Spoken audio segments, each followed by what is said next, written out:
بات ہے ضرورت کیا ہے اور تناسب کیا ہے؟ تو کہا کہ ضرورت سے مراد ضرورت شعری وزن شعری ہے. کیا ہے؟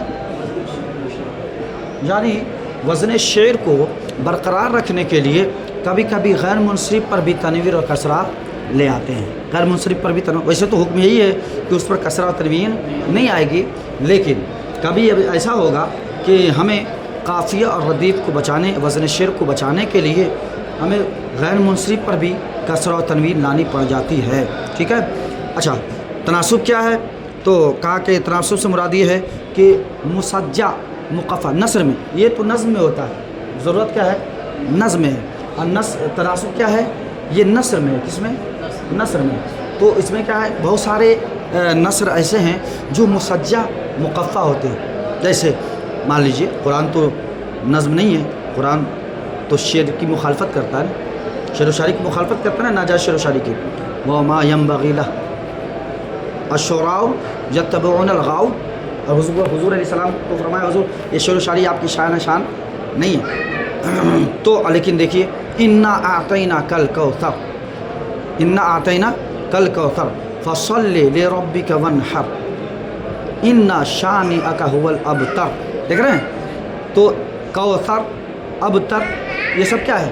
سجع کی رعایت ہے. کیا ہے؟ اسی مسجع بولتے ہیں. کیا بولتے ہیں؟ مسجع. اور اسی کا ہم معنی ہے مقفع. ٹھیک ہے؟ مقفع. ٹھیک ہے. مسجع نثر میں ہوتے ہیں. کس میں؟ نثر میں.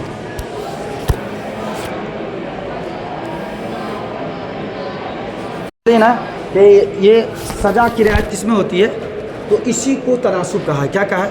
اسی کو تناسب. جیسے مثال کے طور پر اللہ نے فرمایا والفجر. کیا بولا؟ اللہ نے فرمایا والفجر ہے نا، سورہ فجر آپ پڑھیے تو کسی کو یاد ہے؟ ہاں یسر.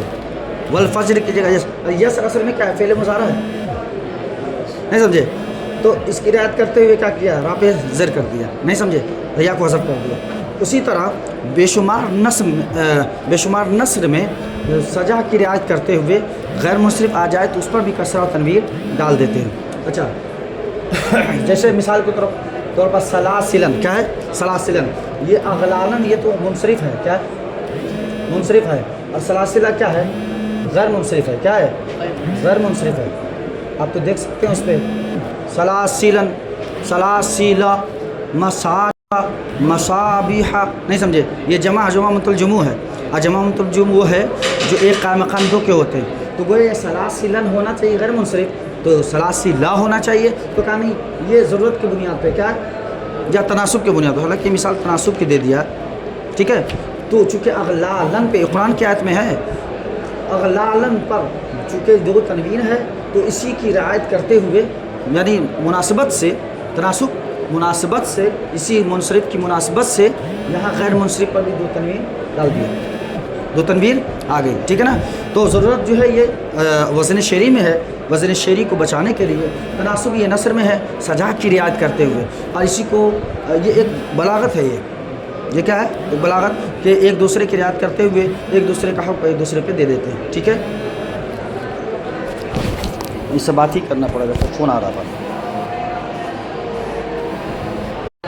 تو ضرورت شعری کے بنیاد پر منصرف کو غیر منصرف پر بھی کسرہ تنوین لاتے ہیں اور تناسب کی بنیاد پر بھی. چلیے آگے چلتے ہیں. وما یقوم و مقامہما الجمع و الفا. یہ الفانے ہیں، اصل میں نون گر گئی اضافت کی وجہ سے. ٹھیک ہے. وہ الفا التانیث. ٹھیک ہے. اور وہ علت جو علت کے قائم مقام ہے وہ جمع ہے اور تانیث کے دونوں الف ہیں. تانیث کے دونوں الف ہیں. ٹھیک ہے نا. جمع سے مراد جمع منتہی الجمع، یعنی ایسی جمع کہ اب اس کی بعد دوسری جمع، اس کی جمع تکسیر نہیں آ سکتی ہے. اب بھائی ایک جمع تکسیر ایک مرتبہ آپ لے آئے ہیں، چلو پھر ایک مرتبہ اور لے آئے ہو. اب اس سے زیادہ کتنا توڑو گے بھائی؟ ہڈیاں زیادہ توڑو گے تو اب وہ ہڈیاں بچیں گی.